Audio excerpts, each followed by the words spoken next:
Israel's conscription laws require all citizens to enter the military at the age of 18. Women usually serve 2 years, while men have to serve 2 years and 8 months. You can be exempt from these laws if you are studying religion, a minority, or if you are not Jewish.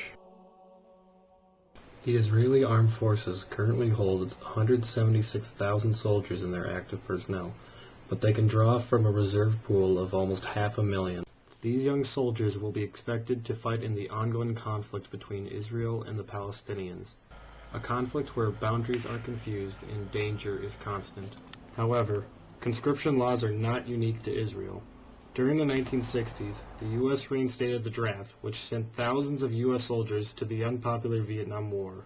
Pam Ampfer, who was a college student at the time, remembers the draft and its horrible implications. What I remember, I was a freshman in college, and we were sitting in a dormitory in Ohio. I went to school in Ohio at Ohio Dominican College, and everybody had been anticipating the night.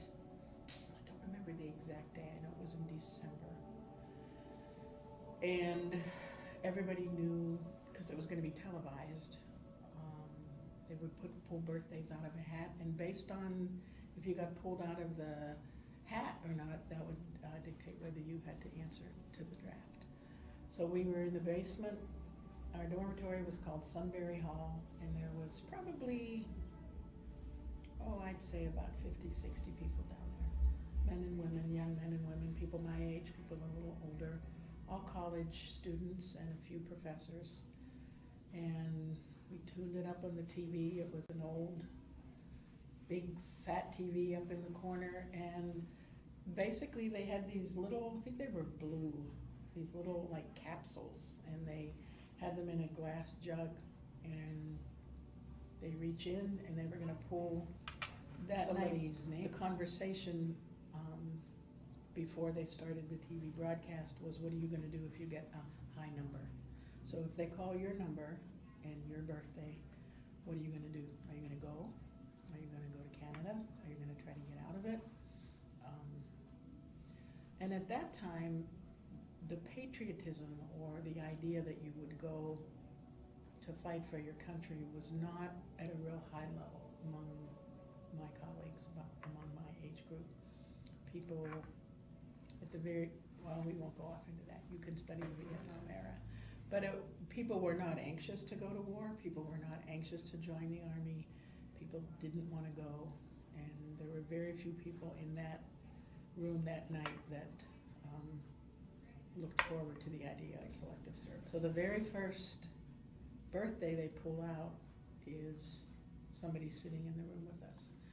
And we didn't know it was Tim's birthday. We just knew that if all the guys down there were waiting to see if their birthday would get called.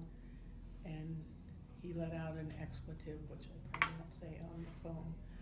And we looked at him, and it's like, and then a couple people knew his birthday. And it was a very somber, because everybody knew what that meant. You know, everybody knew you're going to Vietnam.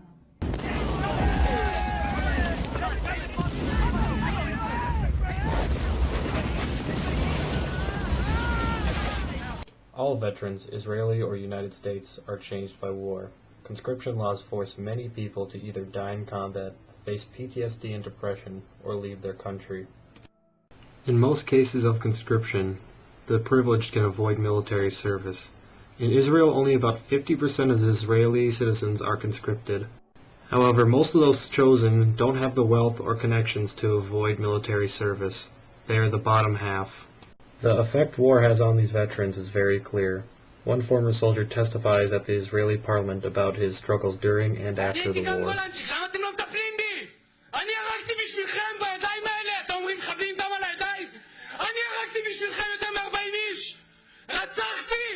The horrors of war are undeniable, and forcing young men and women into combat is immoral and unjust. However, it is still going on in many countries throughout the world. Thousands of men and women put in harm's way without consent to push goals of people who won't see battle.